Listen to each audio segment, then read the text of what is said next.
Hello, I'm Pritam Dole from Jagirat College, Assam.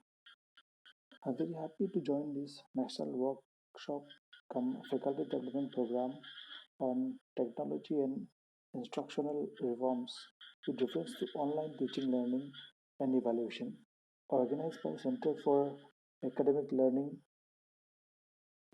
and Education Management, Department of Education, Punjab University, Chandigarh. Today, we have finished the fourth day. Until now, it has been an enriching experience.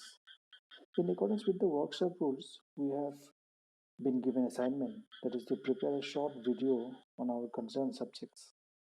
I am creating my video on Screen Customatic on my mobile, and as I am from political science, I would be presenting on it. I have chosen Indian political thought. It is an integral part of political science.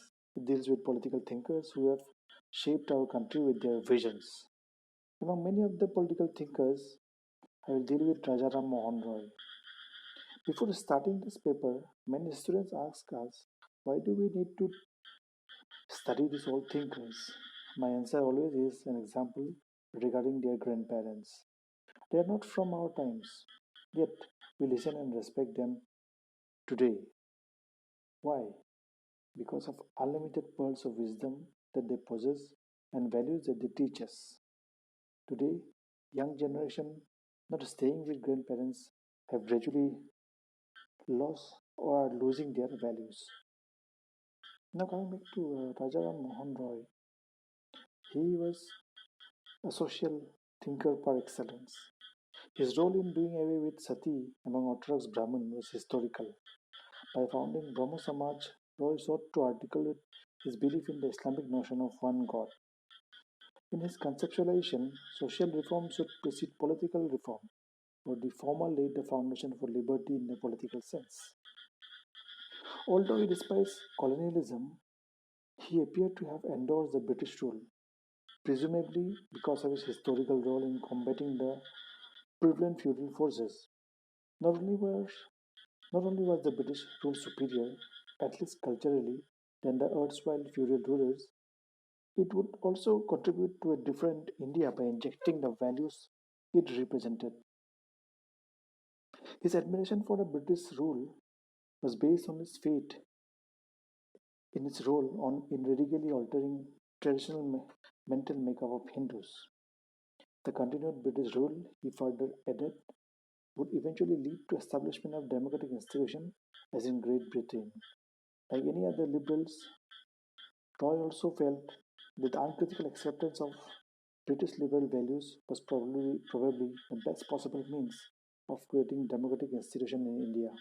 In other words, he would appreciate the British rule as a boon in disguise because it would eventually transplant democratic governance in India. The other area for which the role of Rajaram Mohan Roy was decisive was the articulation of the demand for freedom of press. Along with his colleague Dwarkanath Tagore, he submitted a petition to the Privy Council for the freedom of press, which he justified as essential for democratic functioning of the government. Not only would the freedom of press provide a device for ventilation of grievances, it would also enable the government to adopt steps for their redressal before they cause damage to the administration. Viewed in this liberal mold, this was a remarkable step in that context for two reasons.